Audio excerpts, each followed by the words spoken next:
Good. You can hear me? Yes, I can hear you. I can't hear you. Let's see. So you can hear me, but I can't hear you. Yes.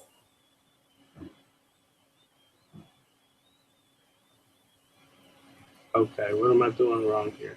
You can hear me? Yes, I can hear you. I can't hear you. The sound's all the way up. Volume's up there. That's crazy. You can hear me, but I can't hear you. Say something. Hello.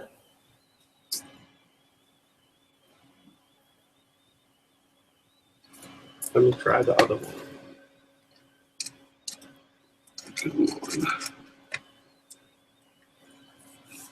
Can you hear me now? Yes. I can't hear you. Why is it doing that? My volume's all the way up to the max. I don't know why you can't hear me. Take your earbuds out. Mm-hmm.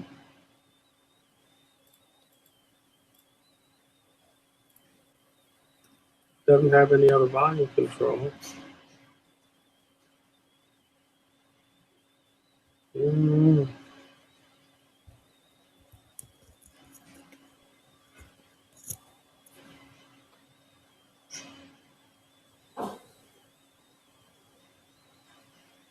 So you can hear me talking, and I can't hear you talking. Why can't I hear you talking?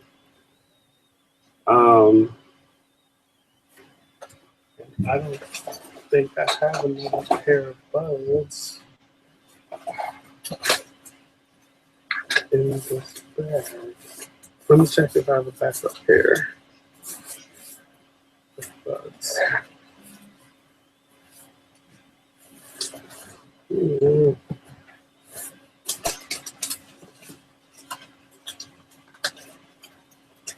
Watch them not be in this bag. I had a backup blue pair of buds.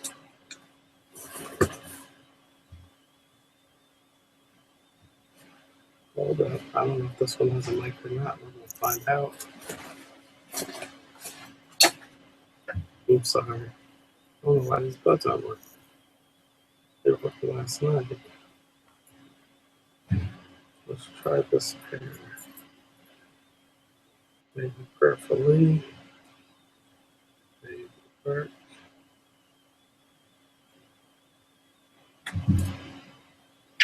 Okay. All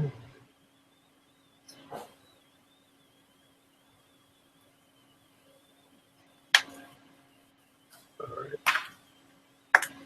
There we go. Put some lime. I'm gonna switch buds.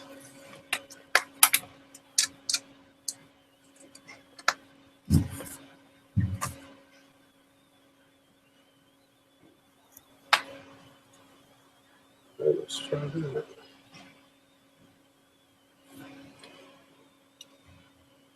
Can you hear me? Yes, I can hear you. Why am I not able to hear you?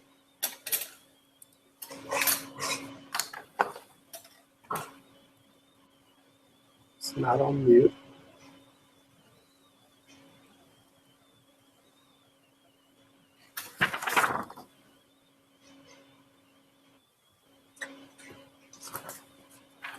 Can you hear me now?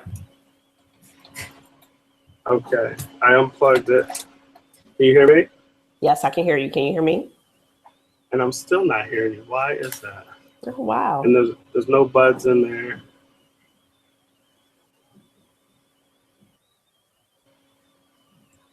Volume's all the way up.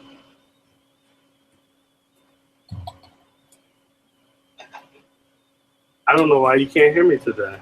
And it just worked fine yesterday. Let me close it and go back to Restart your computer. Right back on. Okay.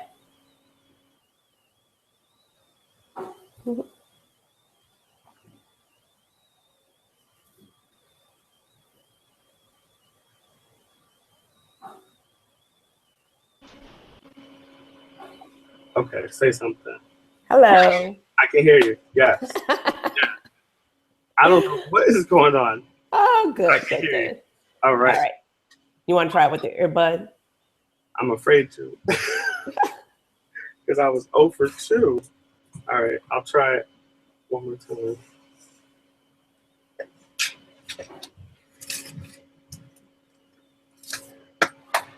Can you hear me? Yes, I can hear you. Okay. Can Are you you? hear me? I can hear you. Are you getting Okay. echo or no? No. Okay, we're good. Good. All right. All right. Thank you, ladies and gentlemen, for waiting on us while we had just a little minor technical difficulty. But we are continuing our series where we are having speakers from the Signature CEO Conference to come on, highlight a little bit about themselves, their brands, and talk a little bit about what they're going to be discussing on stage at the Signature CEO Conference. So today I have with us Mr. Dana Eugene Herbert. If any of you have been following him, he is known as the Sugar Daddy or the King of Cakes. He has been on multiple TV shows. He was the winner of Cake Box, next Great Baker. He's been had multiple television appearances. He's been the speaker of WeddingWire. He's been featured in Essence, Fitness Magazine, Huffington Post. He's been a James Beard Celebrity Chef Tour, My Fair Wedding with David Tuterra, TLC's Ultimate Cake Cook-Off, and much, much more. So, ladies and gentlemen, at this time, I present to you Chef Dana Eugene Herbert. Hi, everyone. How are you? Good. Thank you for joining me this morning. No problem. No problem. Excited. Good. I know you're a busy, busy man making plenty of delicious sweets for everyone out there, that's looking to get married, having any type of celebration. So we'll get right into it. Tell us a little bit about Chef Dana, as far as Chef Dana, the man, how you got started. Wow. I really say I grew up at grandmom's counter. That's how I guess, hooked into cooking. I didn't know she was planting the seed way back when, but I guess it took hold and flourished. I went to college at University of Delaware, and my dad was a successful business person.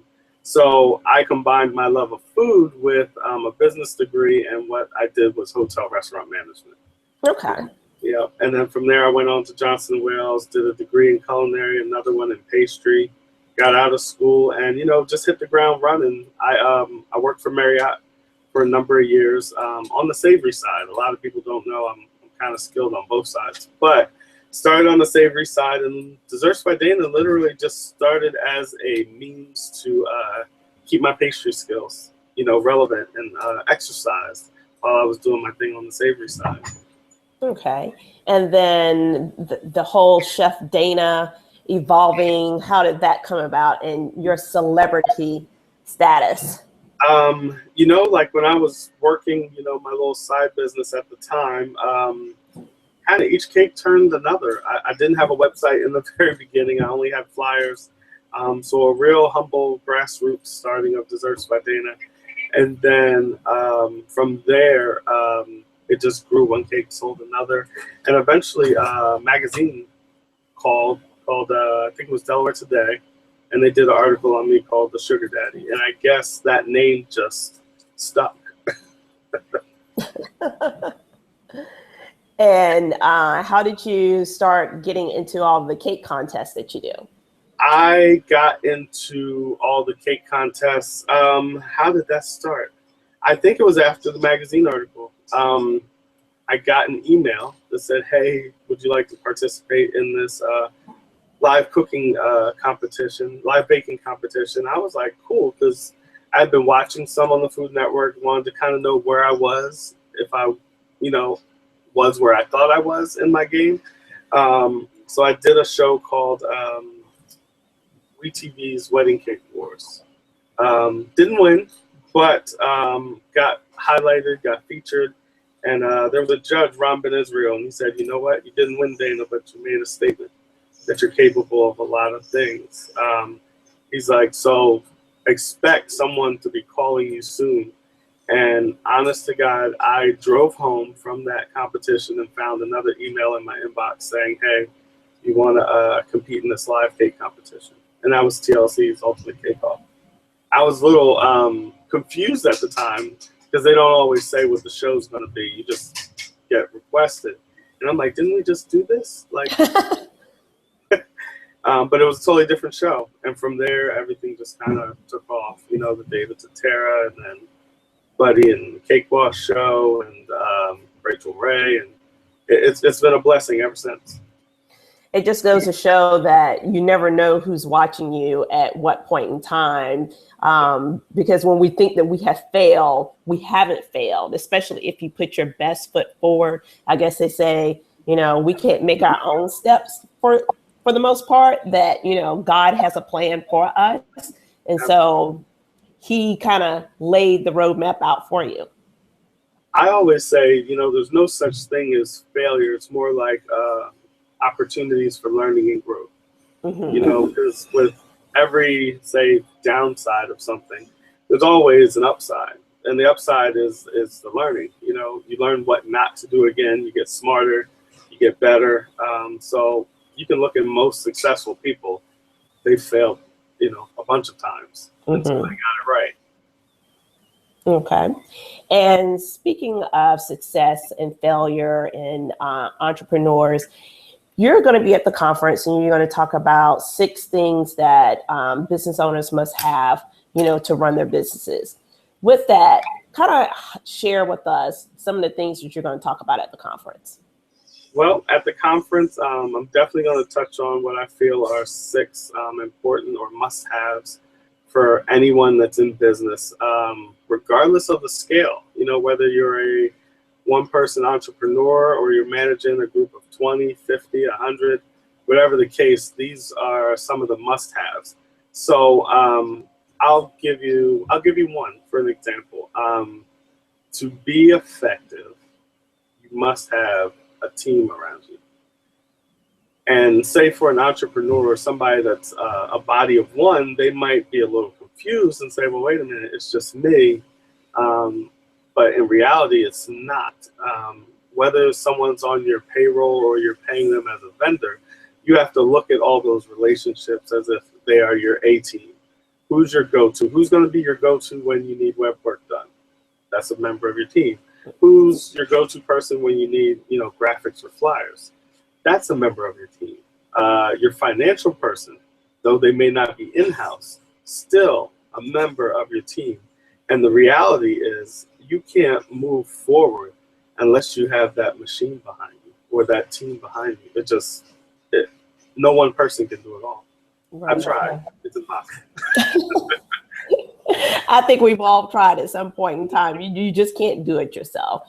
Right. You know? I'm good at a lot of things, but there's not enough hours in the day to get it all. Because what you need to be focusing on basically is your craft, and that's designing cakes, you know, bringing people in the door to get them to want to come back for more of your product. And that's where you need to concentrate on, not concentrating on, oh, I need to do this invoice, or I need to, you know, do this payroll assignment. You need to have your team around you. Correct. Absolutely. If you don't have a solid team around you or your go-tos, your A players, you're just going to get B results. And that's just the reality of the game. And what is it that you have seen as far as entrepreneurs out there? What is it that what is their biggest weakness when it comes to running their business successfully? Hands down, finance. Everyone's not a finance person. I can't say that I'm 100% a finance person. So you need someone that can look at your books, analyze your books, tell you what's doing well, and be able to tell you, hey, you know what, this area right here, you haven't really made much money in that when we start looking at the costs allocated to that specific item that you're producing or that specific function. So you need a finance person that can dig into your numbers and really show you, like, hey, D, this one, you could cut it and it won't hurt you. Or, hey, you know what, this item right here, you make a lot on. So let's figure out how to sell more of that so we can increase your profits. but definitely hands down the finance person. You know, it's like I'm an artist. And even though I went to school, I have like a business degree. It's nothing like a person that is totally focused on nothing but finance. Like that's their world. They live it. They see the ratios. They see the percentages. It just clicks for them really fast. That's what you need behind you. Okay, wonderful, wonderful. And with your talk at the conference, what is it that you want people to walk away from when you finish at the end of the day? I want that light bulb to go off for some of the entrepreneurs out there to be like, aha, you know what? He was right. I wasn't thinking about that. Like it's totally off my radar. You know, like for example, that finance person, yes, you're gonna have to pay someone to do your finance, but the money they could save you on the flip side, you're like, oh my God, why didn't I get a finance person sooner? I've paid them and look at my bottom line. You know what I mean? I'm up over last year after all this. So I want that light bulb to go off. Okay. Have them start doing some thinking that, aha, I never looked at it like that. Wonderful, wonderful. And last question, why do you think people should attend the Signature CEO Conference? Well, I think people should attend the Signature CEO Conference so they get those aha moments. All the presenters, entrepreneurs, they're great in their craft, great in their field. They're going to bring a different perspective to the game. So you'll see people in the food business, people in the media business, and so forth. And you're going to be able to really get a take on what they do, how they do it, why we do it the way that we do it, and hopefully be able to walk away and implement some of the things that we talk about into their businesses. Okay, wonderful, wonderful. Well, let me check our chat board here just to see if anyone has any questions. I guess my dog has a question. He's barking over there. I guess the dog's saying, hey, do you make edible dog treats up there? Yeah, send him some cookies down here, Dana. Baking some cookies. Right. Okay, so right now we don't have any questions for Chef Dana, but I want everyone to definitely take into account the things that Chef Dana has discussed with us today, and then to learn more about what it is that he's going to be discussing. Please attend the Signature CEO Conference. It's going to be October 31st and November 1st at the Samuel Riggs Alumni Center on the campus of University of Maryland. 2 full days of impactful information, a conference where you'll get to be able to interact with all of our dynamic speakers that will be there. There is still time to register. Registration closed October 3rd. And again, go ahead, go to our website, which is www.thesignatureceo.com to get all of the information that you need, the schedule, information about our speakers, and you can also register there. All right. Chef Dana, are there any last words from you at this time? Well, I can't wait to see everyone at the conference. Come to the conference prepared. I always say be the sponge, soak up every little bit that you can get. It's well worth it. If you're looking to move forward in your business and your career, signatureceo.com is a place to be. All right. Well, thank you so much, Chef Dana, for joining us today. We look forward to seeing everyone at the Signature CEO Conference 2016. Again, visit the website at www.thesignatureceo.com. Thank you, Chef Dana, for joining us, and thank you for all that joined us today. Bye. All right. Bye.